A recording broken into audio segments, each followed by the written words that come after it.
말씀 함께 보도록 하겠습니다. 함께 볼 말씀, 지난주에 이어서 볼 말씀인데요. 마가복음 2장 1절에서 12절까지의 말씀입니다. 마가복음 2장 1절에서 12절까지 저와 여러분 한 절씩 말씀 교독하시고 마지막 12절 한 목소리로 봉독합니다. 제가 먼저 1절 말씀 봉독하겠습니다. 수요일에 예수께서 다시 가버나움에 들어가시니 집에 계시다는 소문이 들린지라. 많은 사람이 모여서 문 앞까지도 들어설 자리가 없게 되었는데 예수께서 그들에게 도를 말씀하시더니 사람들이 한 중풍병자를 네 사람에게 메워가지고 예수께로 올세. 우리들 때문에 예수께 들어갈 수 없으므로 그 계신 곳에 지붕을 뜯어 구멍을 내고 중풍병자가 누운 상을 달아내리되 예수께서 그들의 믿음을 보시고 중풍병자에게 이르시되 작은 자야 네 죄사함을 받았느니라 하시니 어떤 서기관들이 거기 앉아서 마음에 생각하기를 이 사람이 어찌 이렇게 말하는가 신성 모독이로다. 오직 하나님 한 분 외에는 누가 능히 죄를 사하겠느냐. 그들이 속으로 이렇게 생각하는 줄을 예수께서 곧 중심에 하시고 이르시되 어찌하여 이것을 마음에 생각하느냐. 중풍병자에게 네 죄사함을 받았느니라 하는 말과 일어나 네 상을 가지고 걸어가라 하는 말 중에서 어느 것이 쉽겠느냐. 그러나 인자가 땅에서 죄를 사하는 권세가 있는 줄을 너희로 알게 하려 하라 하시고 중풍병자에게 말씀하시되 내가 내게 이르노니 일어나 네 상을 가지고 집으로 가라 하시니 함께 봉독합니다. 그가 일어나 곧 상을 가지고 모든 사람 앞에서 나가거늘 그들이 다 놀라 하나님께 영광을 돌리며 이르되 우리가 이런 일을 도무지 보지 못하였다 하더라. 아멘. 네. 마가복음에는 말씀 듣기 전에 이 활동하는 순서가 있죠. 우리 최문성 김설희 집사님 그저 사랑하기 때문에 특별히 사순절 관련돼서 예수 그리스도의 고난과 더불어서 함께 그 사랑이 얼마나 귀한지 주님께 함께 영광 드리는 시간 되기 원합니다.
그저 사랑하기 때문에 너무 사랑하기 때문에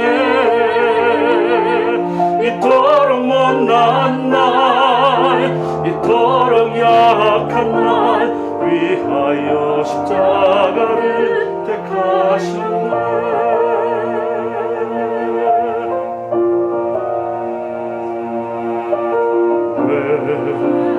물과 피 쏟으셨나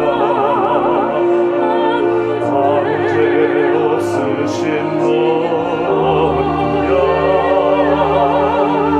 왜 물과 피를 쏟았나 조롱 멸시하는 나를 위해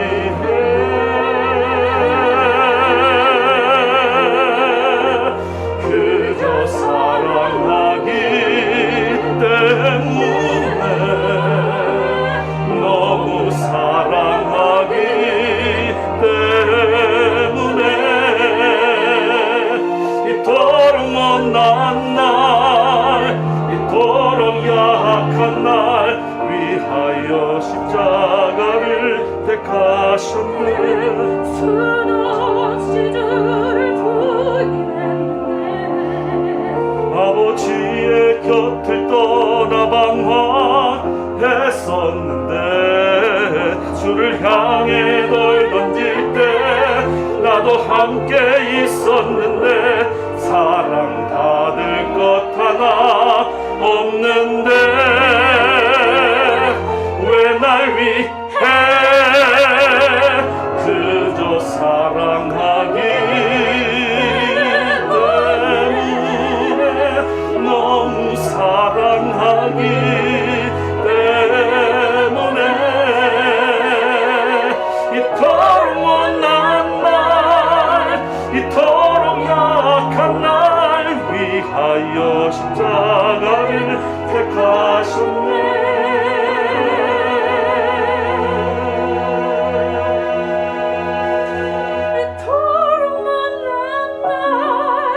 이토록 약한 날 위하여 십자가를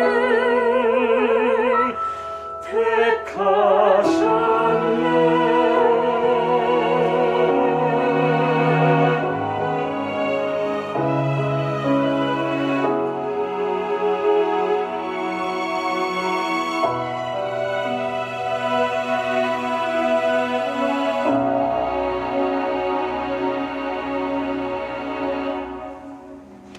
아멘.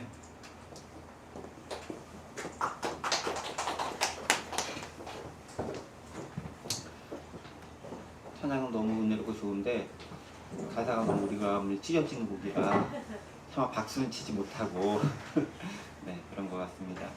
네, 예수 그리스도의 사랑 때문에 십자가를 지시는 또 패션 오브 크라이스트가 아마 이게 배경으로 나왔었기 때문에 더더욱 이제 우리 가운데서 감동을 다가오지 않았나 그런 생각을 해봅니다.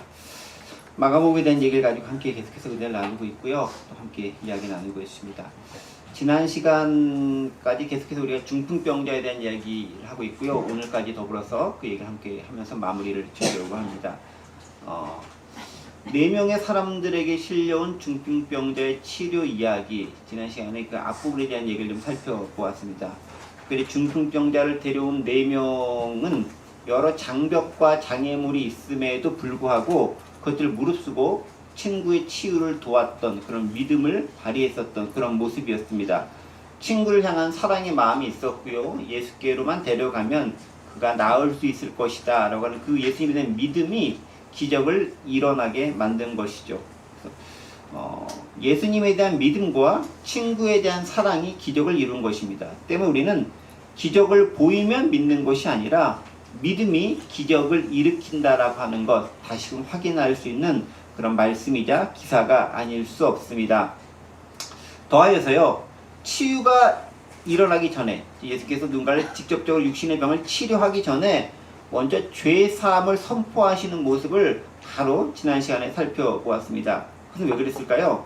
단지 육신의 치유만을 목적으로 예수님께서 이 땅에 오신 것이 아니다라는 것을 증명하기 위한 목적이 있습니다.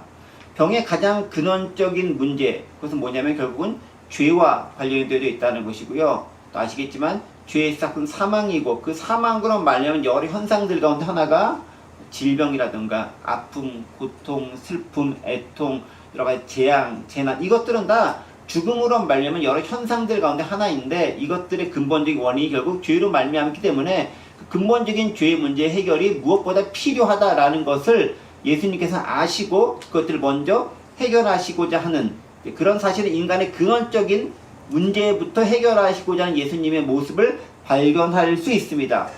본질적으로 죄의 문제를 해결해야 죽음과 병의 문제도 해결할 수 있다라는 점을 우리는 지난 시간 말씀을 통해 발견할 수 있었습니다. 자, 그런데 지난 시간까지 여기까지 말씀을 드렸는데 이 지점부터 이제 좀 이제 재미있는 부분들을 또 좀 발견할 수 있게 됩니다. 바로 이 지점, 이런 사건이 일어난 지점부터 아직 그 사람이 치유가 되지는 않았지만 치유가 되기 위한 현상, 그리고 예수님께서 죄사함을 선포하는 그 순간에까지가 진행되고 그때 이제 반응을 보이는 부류가 하나 나오는데 서기관들이 이제 등장하기 시작합니다. 6절부터 보면 서기관들이 등장하기 시작하죠. 우리 6절, 7절 말씀 읽어볼게요. 제가 읽겠습니다. 어떤 서기관들이 거기 앉아서 마음에 생각하기를 이 사람이 어찌 이렇게 말하는가? 신성모독이로다.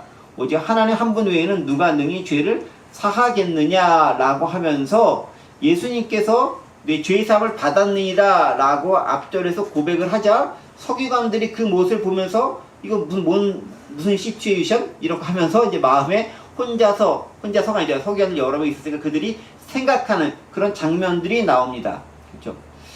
이 서기관들은 근데 가만히 보면요, 예수님께서 이렇게 말씀을 전하시고 어떤 역사를 일으키는 장면을 처음부터 끝까지 쭉 지켜보고 있었던, 함께하고 있었던 사람인 것임을 알 수 있습니다.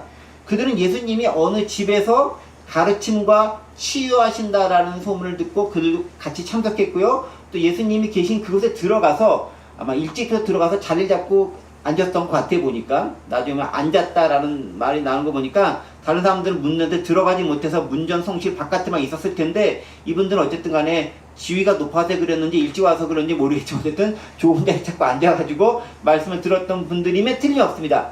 들으면 가장 가까이 지근 거리에서 예수님과 중풍병자, 그리고 중풍병자를 메고 온 4명의 사람들과 일어났던 현상들, 그 사건들을 직접 목격했었던, 바로 눈앞에서 목격한 그런 사람들이다라는 거죠. 처음부터 끝까지 사건이 일어난 장면들을 목격했습니다. 중풍병자가 어떻게 예수님이 나오는지, 즉 4명의 그 사람들이 중풍병을 이끌고 들어오지 못하자 지붕을 올라가서 지붕을 뜯어내고 줄로 잘라내리고 그 흙도 막 뜯어내리고 그런 웅성거리면 이상한 그 상황 가운데서 그것을 물끄러미 쳐다보고 있었는데, 갑자기 예수님께서 그 중풍병자를 보시면서 네, 죄 사함을 받았다라는 선언하시는 것을 듣게 되고 보게 된 거죠. 자, 그런데 그런 예수님의 그런 놀라운 여러 가지 일들, 사건들, 행하심을 보면서 서기관의 반응은 어디에 집중이 되어져 있냐면은 예수님께서 하신 그 말씀에 집중되어져 있어요. 그러니까 예수님께서 하신 여러 가지 행동들, 그래요, 상황들, 그런 것들을 어쨌든 경험했는데, 이 서기관들이 이제 딱 좀 이제 결론적으로 얘기하면은 이제 꼬투리를 잡고 늘어지는 게 뭐냐면 예수님께서 하신 그 말씀을 붙잡고 늘어지는 겁니다. 이런 말씀이죠. 이 사람이 어찌 이렇게 말하는가? 신성모독이로다. 오직 하나님 한 분 외에는 누가 능히 죄를 사하겠느냐. 이 말씀을 가지고 계속 머리에 염두에 두면서 서기관들이 지금 생각하고 있는 거예요. 그런데 서기관들이 생각할 수 있는 이유가 있죠. 그들의 직업이 뭐죠? 서기관들.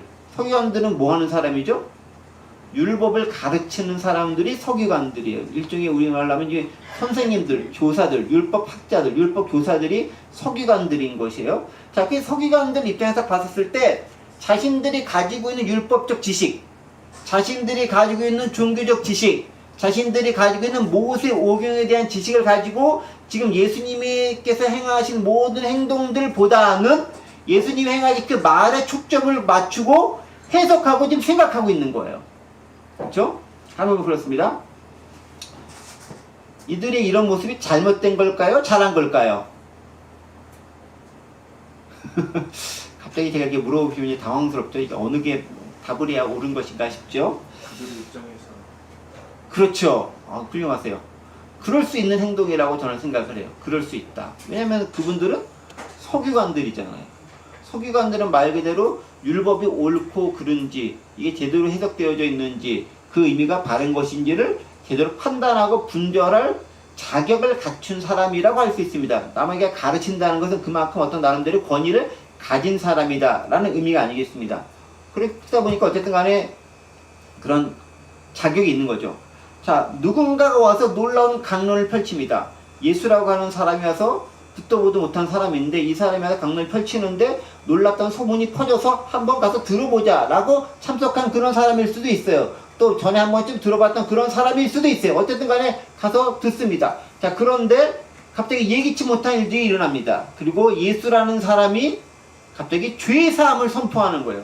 여태까지 말씀하셨던 것들, 하나님의 나라가 가까이 왔다, 하나님의 나라가 이렇다라는 것까지는 그럴 수 있다, 충분히 그럴 수 있다 라고 수긍할 수 있는데, 갑자기 죄사함을 선포하는 부분들에게 있어서는 이 서기관들의 마음이 그대로 소화할 수가 없이 뭐가 딱 걸리는 거예요. 그 지점에서 걸리는 거예요. 왜 걸렸겠습니까? 내가 알고 있었던 지식과는 다르다라는 거예요. 내가 알고 있었던 그 상식과는 차별되다라는 거예요. 그러니까 뭔가 걸릴 수밖에 없다라는 거예요. 여러분 보세요. 우리도요, 사실 이런 것들이 필요해요. 왜냐면요, 종교적인 업무에 충실한 입장에서 이 서기관들이 그 역할을 하는 거잖아요. 보세요. 이게 합당한 일인지 아닌지, 문제가 있는 것인지 아닌지는 검증해 볼 필요가 있는 거예요. 사실은 서기관들은 율법을 가르치는 입장이잖아요. 그렇다면 진짜 검증해 봐야 되는 거예요. 서기관들이 아는 율법적 지식은 뭔지, 죄를 사하는 권세를 하나님만이 가졌다는 점을 가지고 그들은 판단하고 있는데 그것이 진짜 옳은 것인지를 그들은 판단하고 있다라는 것입니다. 그렇죠? 그렇죠? 자, 보세요. 여러분 그 구약 이사야와 시편의 말씀을 좀 보겠습니다. 이사야 1장 18절과 시편 130편 4절 보면요. 죄를 누가 사할 수 있는 것인가에 대해서 말씀하는 장면들이 나옵니다. 보시면 알겠지만 이렇어요.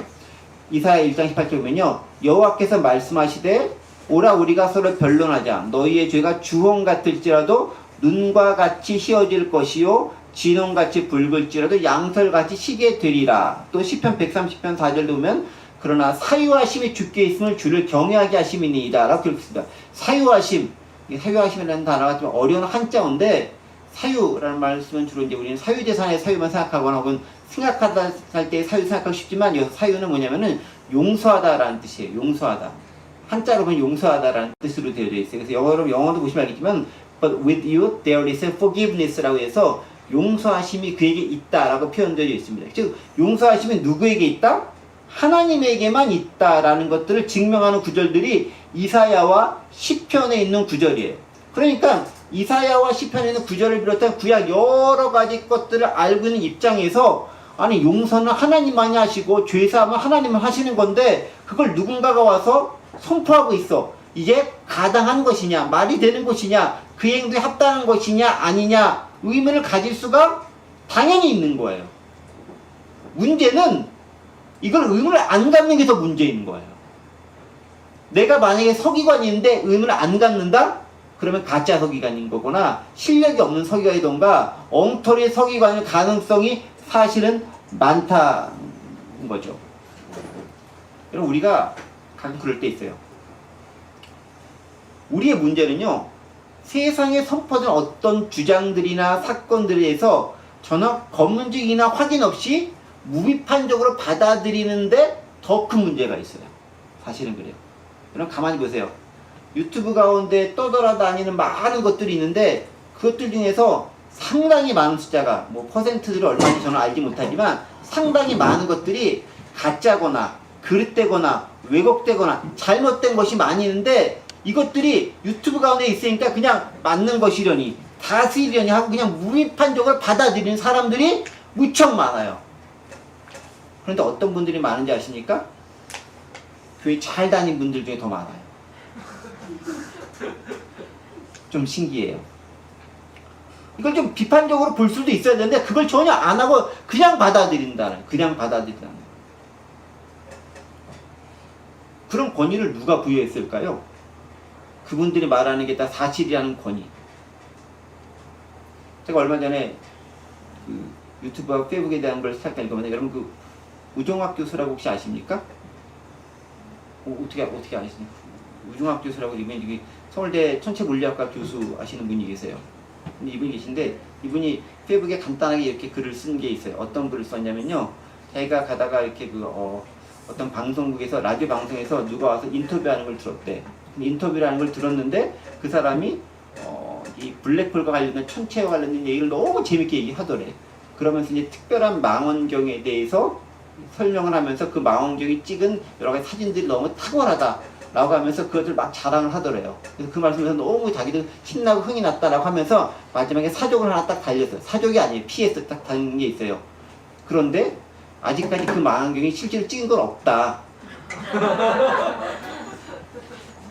확인 좀 하고 왔으면 좋겠다 라고 코멘트를 달았어요.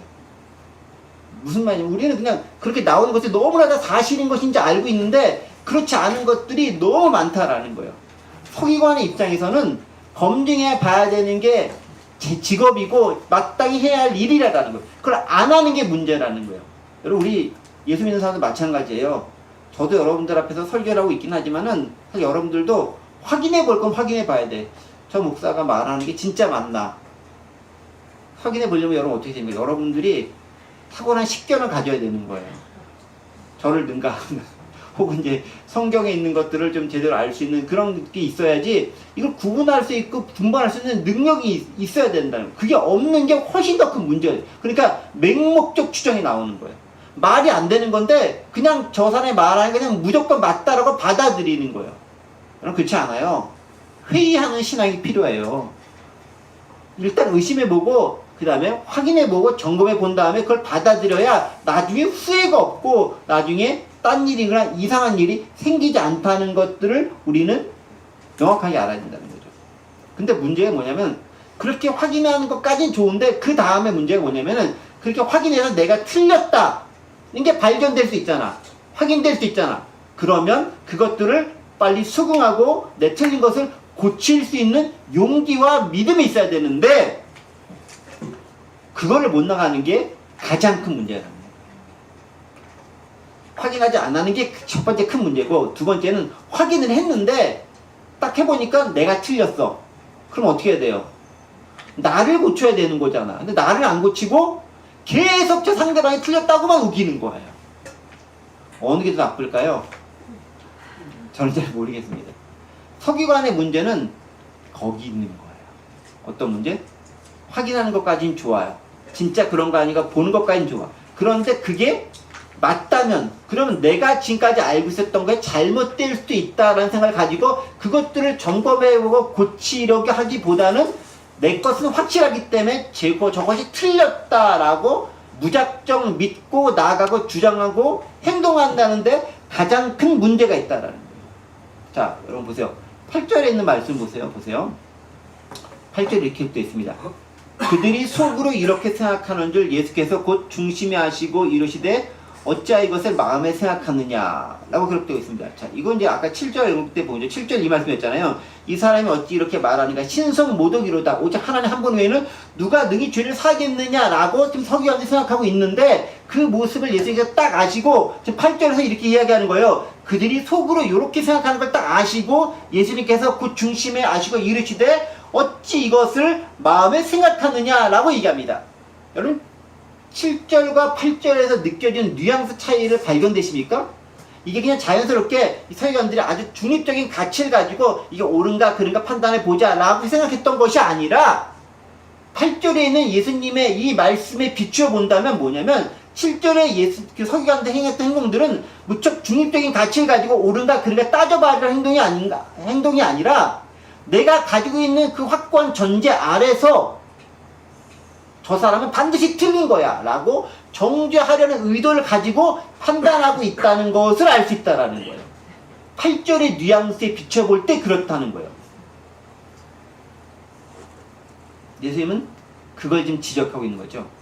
어째 이것을 마음에 생각하느냐? 네가 그렇게 생각하면 안 된다라는 거예요. 너의 의도가 너의 마음속에는 동기가 지향점이 무척 불순하다라는 것을 예수님께서 아시고 이야기한다는 거예요. 우리가 순수한 동기를 가지고 검증해 봐야 돼. 좋은 일이에요. 그거 하셔야 돼. 그걸 안 하는 게 문제예요. 그런데 순수한 동기가 아니라 이런 사람 있지 않습니까? 비판을 위한 비판, 꼬투리 잡기 위한 비판, 저 사람이 맞게 얘기한 틀리게 얘기한 하나도 중요하지 않고 넌 그렇게 얘기했지만 내 주장이 맞으니까 내 주장만이 옳아라고 내 주장만을 앞세우기 위한 비판, 이렇게 하시는 분 많이 있잖아요. 유튜브에 수없이 많아요. 언론도 많아요. 이런 비판적인 부분들에 대해서 예수님께서 지금 이야기하고 있는 거예요. 그게 잘못됐다라는 거예요. 네가 틀렸으면 네가 틀린 걸 고칠 마음을 가져야지. 너는 틀렸는데 남들이 틀렸다고 우겨? 그게 더 나쁜 짓이야 라고 말씀하신 의도가 지금 이 뉘앙스 가운데 들어있다라는 거예요. 우리도 그럴 수 있어요. 그럼 우리가 제대로 알아야 되고 말씀 앞에 겸손한 자세를 가져야 되는 거예요. 내가 지금까지 알아왔던 수십 년간 배워왔던 상식이 있다 할지라도 그렇게 배웠던 성경 지식이 있다 할지라도 그것이 잘못된 것일 수 있는 거예요. 전통이 100% 옳다는 보장이 어디 있어요? 말씀에 비춰봤었을 때 판단할 수 있어야 된다는 거죠. 여러분 그런 자세가 우리가 근데 필요한 거예요. 근데 이게 나이가 많을수록 교회를 오래 다닐수록 이거 바꾸기가 너무 힘들어요. 저도 예외가 아닐 수도 있기 때문에 조심스럽긴 하지만 우리 가운데 그런 부분들이 열린 마음을 갖는 게 필요하다는 겁니다. 자, 두 번째는 서기관들의 모습은 또 이런 모습들과 내 친구의 모습과 비교되는 모습들이 있어요. 서기관들도 한번 염두에 둬보세요. 4명의 친구들은 어떻게 하냐면요. 별로 말한 게 없어요. 한마디도 안 하지 않습니까? 딱 왔는데 사람들이 많아 못 들어가. 그러니까 지붕 올라가서 지금 뜯어내고 줄 달아서 침상에 있는 중병대 막 아래 내려. 이분들은요 어떻게 보면은 말보다는 행동이 앞서는 행동파 신앙인들일 수 있어요. 이게 좋은지 나쁜 건지 모르겠는데 어쨌든 간에 긍정적으로 봐주세요. 행동파 신앙인이에요. 이 친구들은 예수님이 누군지 알아. 예수님 믿음이 있어. 내가 너무 나의 중풍 친구를 사랑해. 이 친구인지 가족인지 모르겠지만 사랑해. 이 사람을 낫게 해야 돼. 라는 믿음과 사랑이 있으니까 그것들이 내 친구를 혹은 내 가족을 낫게 하기 위해서 예수님께로 데려가고 무모할 듯이 뭐 이렇게 행동을 하도록 만든 행동하는 사람들이었어요. 실천하는 사람들이었다는 거죠. 자, 그런데 서기관들은 어떨까요? 서기관들은 6절의 말씀이 이렇게 기록되어 있어요. 6절 보면요. 쭉 있다가 거기 앉아서 마음에 생각하기를 이라고 되어 있어요. 거기 앉아서 마음에 생각하기를. 무슨 얘기입니까? 서기관들은 행동하는 사람들이 아니라 가만히 앉아서 이렇게 보고 있다가 뭐가 잘 됐는지 잘못됐는지를 판단하기 위해서 앉아있는 그런 사람들의 모습 똑같다라는 그런 사람들이라는 거예요. 가끔 예배 설교할 때도 그런 분들이 계세요. 저희 교회는 그런 분이 한 분도 안 계시다면 감사한데 저 목사가 말하는 꼬투리 잡을 게 있나 없나를 가만히 앉아서 그것만 이렇게 생각하시는 분들이 계셔요. 참 불쌍하신 것 같아요. 주신 은혜가 많을 텐데 그것들은 다 흘려버리고 비판할 거면 없나라고 생각하고 앉아 계시는 모습들이 참 그래요. 이 서기관들의 문제는 뭐냐면 이거인 거죠. 나의 행동을 바꿀 의향이 전혀 없어 보인다는 거예요. 남을 판단하기만을 좋아하고 무엇이 잘못되었는가를 자기만의 잣대로 앉아서 교만한 자세로 그리고 정죄하는 듯한 뉘앙스만을 풍기고 있다는 거예요. 너는 잘못됐다. 그렇습니다. 그들의 문제는요. 누군가를 정죄하고 흠잡는 데에만 익숙해져 있지 자신을 고치거나 돌아보려는 노력은 전혀 기울이지 않습니다. 이는 다음 시간에 살펴볼 예수님과 레위 식사들의 장면에서 똑같이 반복이 되어져요. 여러분 그 장면도 보시면요. 이 사람들은 동일한 행동을 합니다. 거기서 비판의 의견만 내지 자신을 돌아볼 생각을 하지 않습니다. 예를 들면 다음 시간에 볼 거면 마가복음 2장 16절에 있는 말씀이 이런 구절이 나와요. 마가복음 2장 10절을 제가 읽어볼게요. 바리새인의 서기관들이 예수께서 죄인 및 세리들과 함께 잡수치는 것을 보고 그의 제자들에게 이르되 어찌하여 세리 및 죄인들과 함께 먹는가 라고 하면서 오늘처럼 똑같이 비판적인 의향을 견지하면서 이야기하는 장면들이 나온다라는 거죠. 이게 상당히 중립적인 의도가 아니에요. 잘못됐는데 뭐가 더 잘못된가를 앞으로 가면 갈수록 이것이 강화돼서 나타나는 거예요. 그래서 더 갈수록 어떻게 나면은 뭐 책 잡을 것이 없는지 잘못된 걸 잡아서 끌고 넘어질 것은 없는지 이것들을 더욱더 발견하기 위해서 애쓰고 노력하는 장면만 조금 더 강화되어져 나온다라는 거예요. 그러니까 본인을 바꿀 생각은 없다라는 것입니다. 여러분 그래요. 말씀을 듣는 자세는 비판적으로 들을 수도 있어요. 그러나 그것이 합당하다면 무모한 비판보다는 내 행위를 말씀에 비추어 살펴볼 수 있는 게 진짜 신앙인이고 겸손한 삶의 자세인 거예요. 더불어 비판만 하려고 말씀을 듣는 자세는 더욱더 옳지 않습니다. 말씀은요 근본적으로 비판하라고 들려오는 것이 아니라 내 삶의 변화와 구원을 위해서 말씀은 들려오는 거예요. 근데 그 말씀에 대해서 내가 제대로 반응하지 못한다고 한다면 결국은 내 손에 달하는 거죠. 그 점을 명심할 필요가 있습니다. 자, 이런 서기관들의 반응에 예수님은 딱 보시면서 예수님이 이렇게 생각하지 않으셨지만 제가 예수님이라면 가소로운 것들 라고 생각하시면서 좀 더 수준 높은 측면에서 말씀을 할 것 같아요. 8절 다시 한번 읽어보겠습니다. 8절 보세요. 그들이 속으로 이렇게 생각하는 줄을 예수께서 곧 중심에 아시고 이르시되 어찌하여 이것을 마음에 생각하느냐 라고 기록되어 있습니다. 자, 여기서 보세요. 지난 시간에도 말미에 잠시 언급했는데 이런 모든 상황들과 서기관들이 무엇을 생각하는지까지 예수님은 아신다라는 거예요. 이게 이제 예수님과 다른 사람들의 근본적인 차이가 여기서 드러나는 거죠. 예수님은 다 아신다. 그들이 속으로 이렇게 생각하는 줄 예수께서 곧 중심에 아시고, 영어로 보면 뭐라 하냐면 in his spirit 해서 영적으로 아신다라고 기록되어 있죠. 그 예수님은 사실 뭐 하나님이시니까 당연히 알 수밖에 없지만은 이미 하나님은 서기관들이 뭘 생각하고 있는지, 어떤 의도를 가지고 있는지를 아시는 거예요. 그러니까 만약에 서기관들이 진짜 궁금해서 몰라서 그렇게 막 이렇게 물어본다고 하면은 예수님께서 충분히 대답하시고 설명을 해주셨을 거야. 근데 그게 아니라 이들의 의도가 상당히 불순하다는 것을 in his spirit, 그의 영으로 아시기 때문에 그의 의도가 상당히 안 좋다는 걸 아셨기 때문에 이어지는 구절부터 이들을 책망하는 기사가 나올 수밖에 없는 거예요. 그럼 예수님은요, 모든 것을 아십니다. 우리가 모를 거라고 생각하는 것뿐만 아니라 우리가 인식하지 못하고 있는 것까지도 아십니다. 아는지 모르는지 우리는 모르고 생각조차 안 하는 것까지도 그분은 다 아십니다.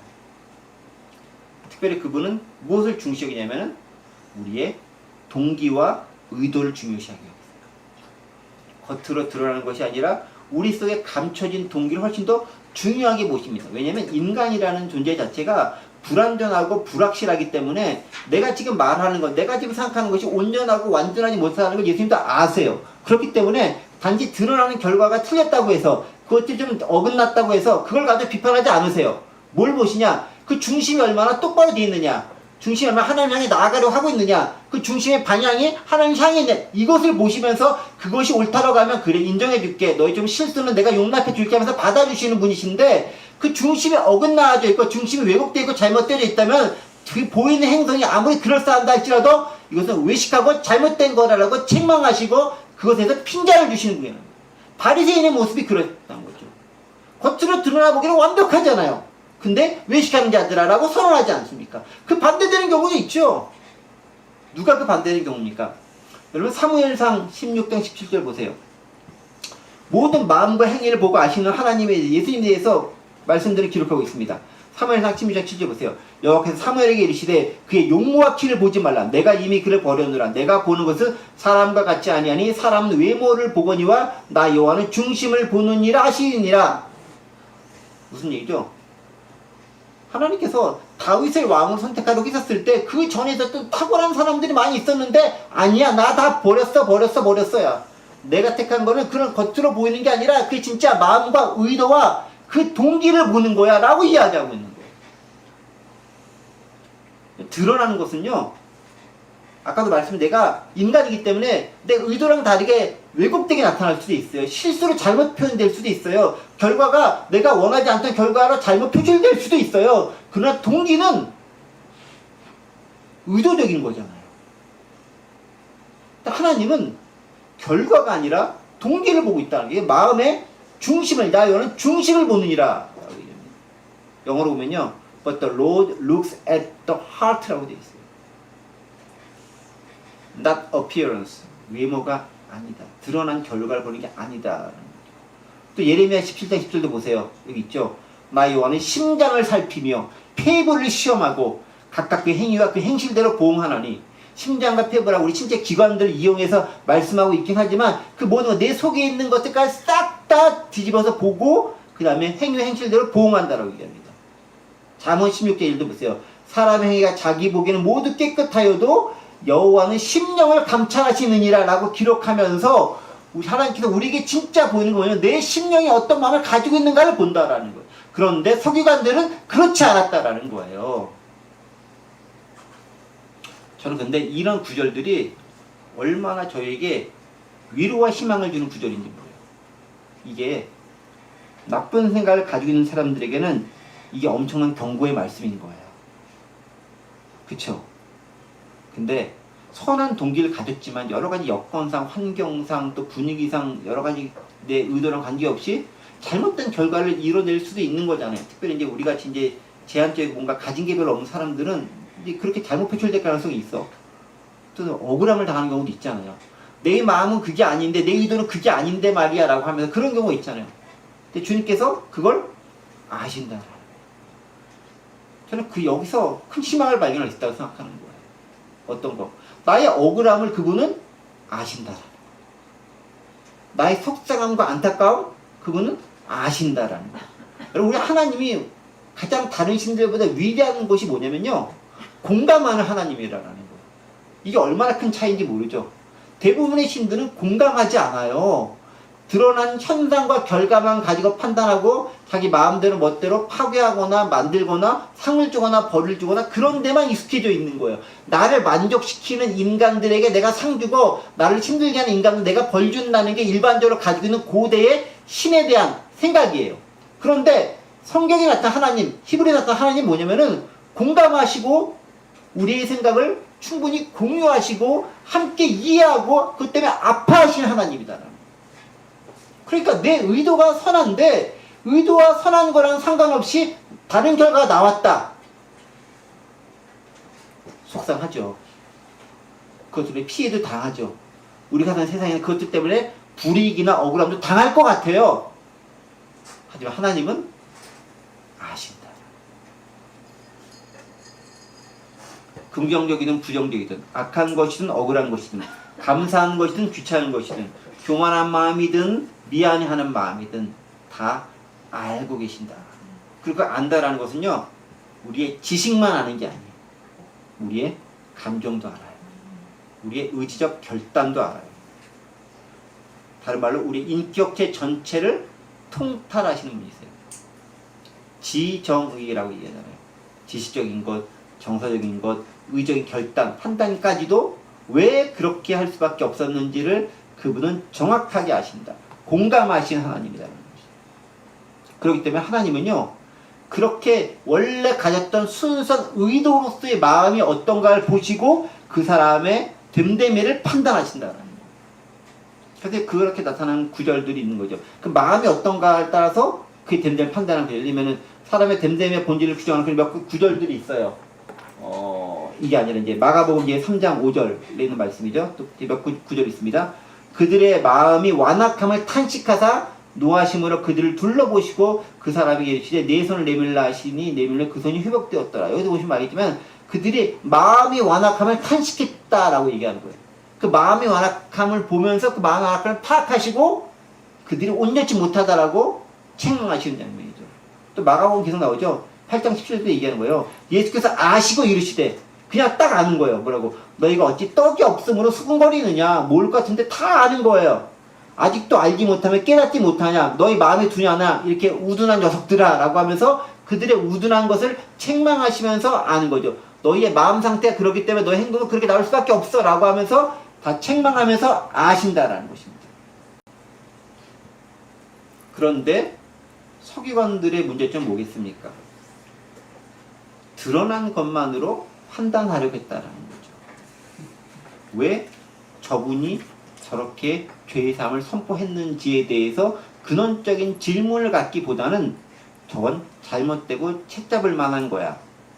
그러니까 저렇게 말한 저 사람은 신성 모독죄니까 잡혀가야 돼.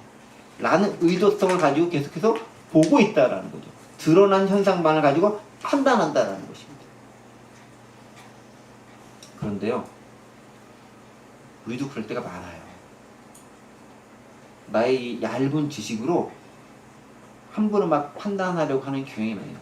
주체적으로 사는 거 사고, 주체적 판단을 하는 거 타고,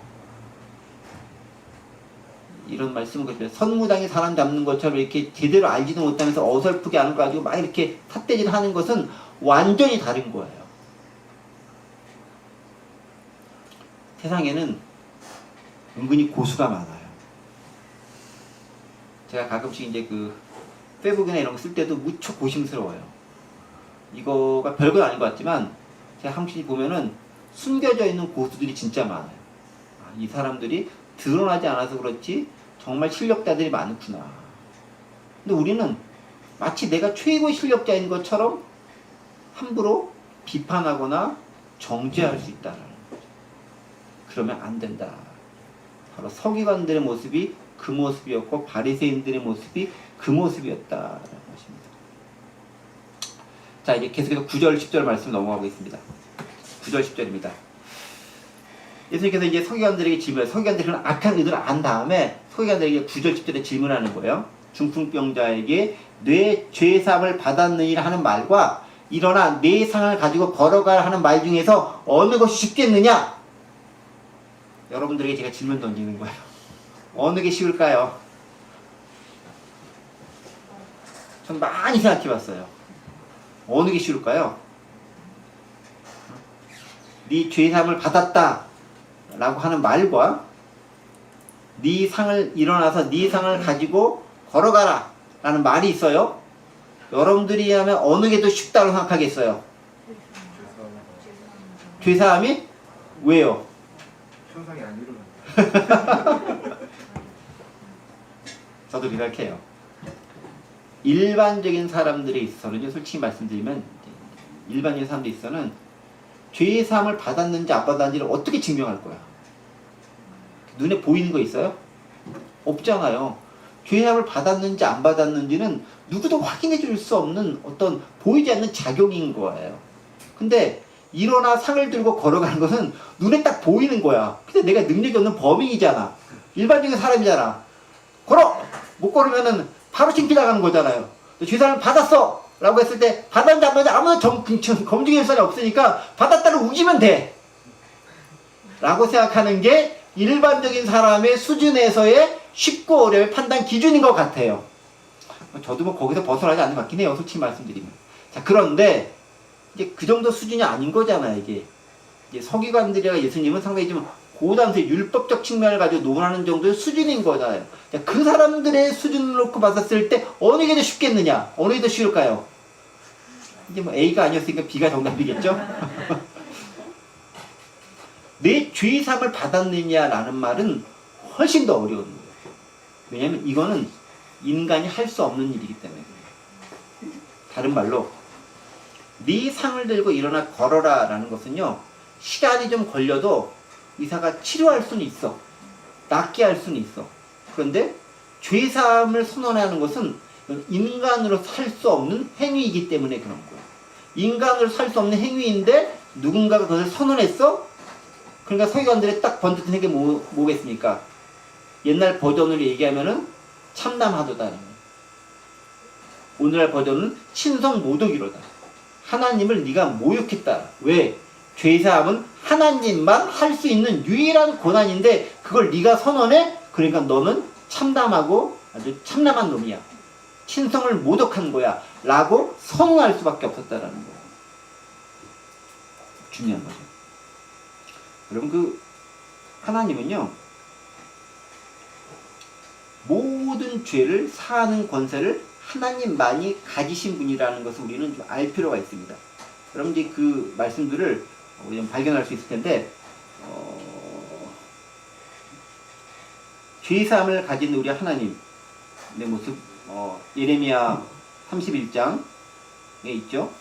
보십니까? 여기 나올 텐데. 네. 이거부터 하겠습니다. 이사야서 1장 18절. 하나님만 죄사함을 가졌다는 거예요. 예레미야 하기 전에. 여호와께서 말씀하시되 오라 우리가 서로 변론하자. 너희의 죄가 주영하던 자도 누가 씌어질 것이요 진홍같이 붉을 자도 양성 시게 되리라 라고 누가 선언하죠? 하나님께서 이렇게 선언한 거예요. 양성이 씌어질 것이다 라고 선언은 하나님만 할 수 있다는 거죠. 시편 130편도 마찬가지죠. 그러나 사유하심이 아까 봤던 말씀처럼 주께 있으면 주 종용하심이라 라고 하시면서 뭐라면 용서하심이 누구에게만? 주님께만 있다. 아까 봤던 말씀이죠. 기억하시죠? 이건 누구에게만 있다? 하나님께만 있다라는, 하나님께만 있다. 자, 그런데 그런 서기관의 입장에서 봤었을 때 이것을 인간이 선언한다? 이거는 해서는 안 되는 것이고 불가능하다라는 거예요. 자, 그런데 예수님은 지금 뭘 했습니까? 선언을 하잖아요. 그러면서 뭐라고 얘기합니까? 서기관들에게 어느 게 더 쉬운지 너 판단해봐라. 죄사함 선언이 더 쉽겠느냐? 아니면 고치는 게 쉽겠느냐? 우리 같은 범인의 입장에서는 사실 둘 다 어렵고 둘 다 불가능한 거지만 좀 수준 높은 사람들 입장에 봤을 때는 뭐가 더 쉬운 거냐? 죄사함의 선언은 인간으로서는 할 수 없는 거라는 그 사실, 전제를 이미 가지고 있는 거예요. 그런 사람들 앞에 두고 예수님이 뭐라고 하냐면은 내가 의도적으로 너를 두고 죄사함을 먼저 선포한다라는 거예요. 왜 선포하겠습니까? 나는 죄사함을 선포할 수 있는 권한을 가진 자라는 것을 드러내기 위한 목적이 있다라는 거죠. 예레미야 31장 34절 다시 한번 보겠습니다. 그들이 다시는 각기 이웃과 형제를 가리켜 이르기를 너는 여호와를 알라 하지 아니하리니 이는 작은 자로부터 큰 자까지 다 나를 알기 때문이라. 내가 그들의 악행을 사하고 다시는 그의 죄를 기억하지 아니하리라. 여호와의 말씀이니라. 그들의 죄를 사하고 기억하지 않겠다라고 얘기하십니다. 이게 뭐냐면 보시면 알겠지만 여기 그런 말씀 있죠. 인자와 관련된 표현들, 인자와 관련된 표현, 여기 나오죠. 죄사함의 권세를 가진 메시아 인자로서에 대한 것이 나오죠. 아까 우리 9절 말씀 읽었죠? 한 번 더 9절 말씀 한번 봐주세요. 보세요.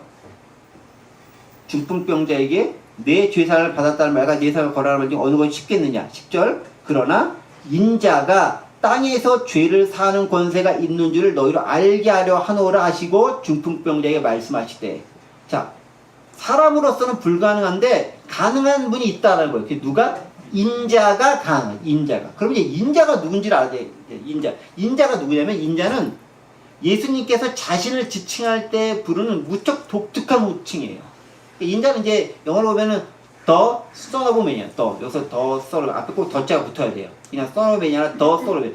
그 사람의 아들이에요. 그래서 말하는 그 사람의 아들은 오직 예수님만을 지칭하는, 당신께서 당신을 지칭할 때만 사용하는 그 단어인데, 그 인자, 사람의 아들이라는 단어는 다니엘서라든가 예레미야서라든가 이런 곳에서 이미 예언되어 있었던 그 말씀이다라는 거죠.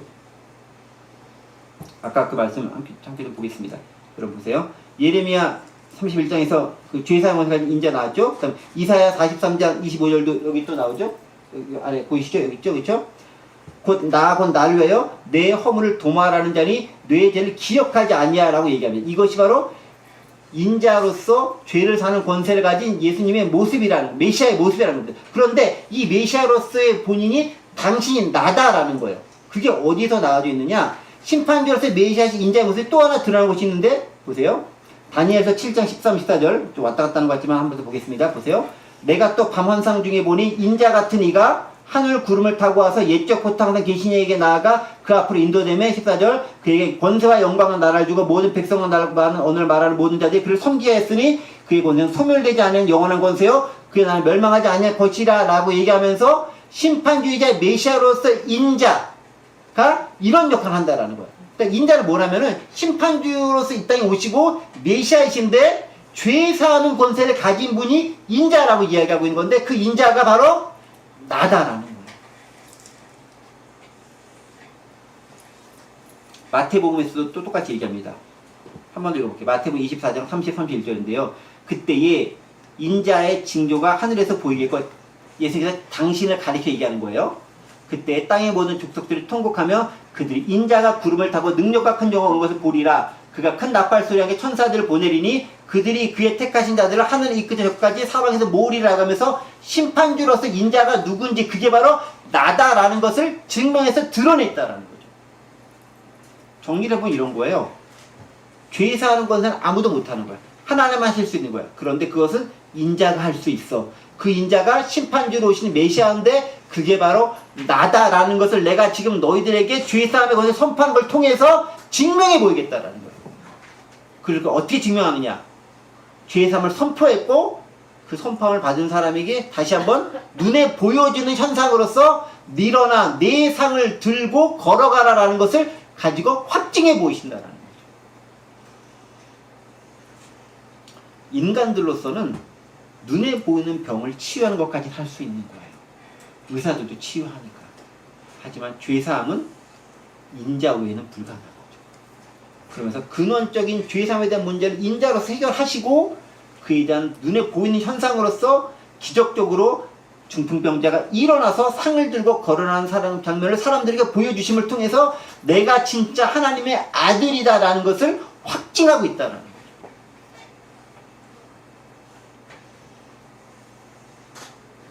바로 그 장면들을 봤었을 때 사람들은 어떻게 반응하느냐?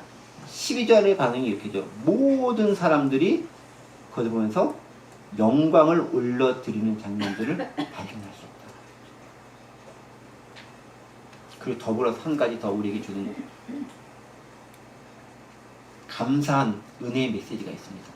바로 그렇게 모든 사람의 죄를 용서할 수 있는 그 놀라운 권한은 하나님의 아들 인자밖에 가지신 분이 없는데, 그 권한을 예수 그리스도 안에 있는 모든 우리 백성들, 믿는 사람들에게도 동일하게 주셨다. 저는 그게 큰 은혜다라고 생각합니다. 마태복음 18장 18절에 있는 말씀 한 구절 보고 제가 마무리하겠습니다. 진실로 너희에게 이르노니 무엇인지 너희가 땅에서 매면 하늘에서도 매일 것이요 무엇이든지 땅에서 풀면 하늘에서도 풀리리라. 여기서 매고 푸는 것은 나에게 어렵고 힘든 사람들을 용서하고 치유하는 그런 권세와 그런 우리 행동을 의미하는 것입니다. 죄사함의 권세, 공적인 것은 하나님밖에 없습니다. 그 권세를 예수님께서 가지셨습니다. 그리고 예수님 안에 있는 사람이 우리라고 한다면, 그 예수님과 연합해 사는 것이 우리라고 한다면, 우리에게는 예수께서 동일하게 똑같은 권세를 하나 더 주십니다. 이게 뭐냐? 예수 그리스도의 이름으로 용서를 선포하고 관계를 회복하도록 우리에게 기회를 주는 거다라는 거죠. 이건 엄청난 특권인 거예요. 하나님밖에 못하는 특권을 우리가 받았다라는 거죠. 그런데 우리는 이것들을 잘 활용하지 않는 경우가 많아요. 몰라서 그럴 수도 있고 하기 싫어서 그럴 수도 있는 거죠. 하지만 우리가 하나님의 은혜를, 죄사함의 은혜를 체험했다라고 한다면 우리에게 주신 이 놀라운 특권을 우리는 다른 사람들에게 선언하고 적용할 수 있어야 되는 거예요. 그게 우리가 예수님의 믿는 제자로서 마땅히 감당해야 할 일이다. 말씀을 정리하겠습니다. 좀 땡겨먹고 정리하겠습니다. 서기관들의 의도는 불순한 의도 가운데 있었습니다. 하지만 하나님은, 예수님은 우리의 마음을 보십니다. 마음을 본다는 것은 실수 하나하나를 가지고 정죄한다라는 의미가 아니에요. 우리가 순수한 마음을 하나님께 나아가려 했었을 때 발생되는 여러 잘못된 현상도 있을 수 있지만, 그것들에 의해서 주님 뭐라고 하지 않으세요. 순수한 동기와 의도를 보시고 그것으로 그 사람의 사람 됨됨이를 판단하시는 분이십니다. 그리고 그렇게 판단하시는 하나님이시고 예수님이시기 때문에 그 안에서 우리가 자유함을 누릴 수 있습니다.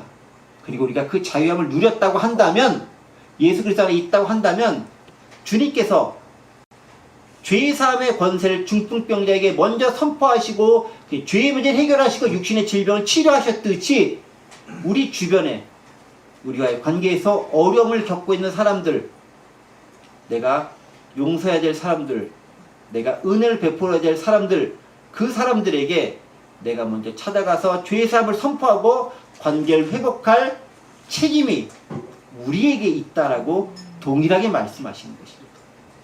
그리고 그 근본의 모습으로, 그 본보기로서 중풍병자의 죄사함과 치유를 통해 우리에게 보여주고 계신다는 것입니다. 그게 안 된다면 우리는 서기관과 똑같은 부류일 수밖에 없다는 거죠. 바라고 원하기는 나음받아 죄사함받아 치유받은 중풍병자와 그 친구들처럼, 그리고 그렇게 선언받아서 다른 사람들에게 화목의 가치를 펼쳐야 할 주님의 제자로서 이 세상 더 열심히 살아가실 수 있는 저와 여러분들 되시기를 간절히 원합니다. 기도하겠습니다. 은혜와 사랑의 하나님 아버지, 감사합니다. 오늘도 말씀을 통해서 서기관들의 잘못된 동기, 그에 관해서 행동하는, 실천하는 신앙을 보였던 중풍병자와 친구들의 모습, 그리고 은혜를 입은 자가 어떻게 살아가야 되는지 다시 한번 발견하게 하시면 감사합니다. 그죠? 우리 마음 가운데 겸손하게 하나님을 순수하게 신뢰하게 하시고, 말씀 가운데 얻는 그 자유함을 가지고 우리를 어렵게 힘들게 한 사람들을 용서하며 아름다운 공동체를 만들어 나갈 수 있는 그런 무리가 될 수 있도록, 제자가 될 수 있도록 도와주옵소서. 감사드리며 예수 그리스도의 이름으로 기도하옵나이다. 아멘.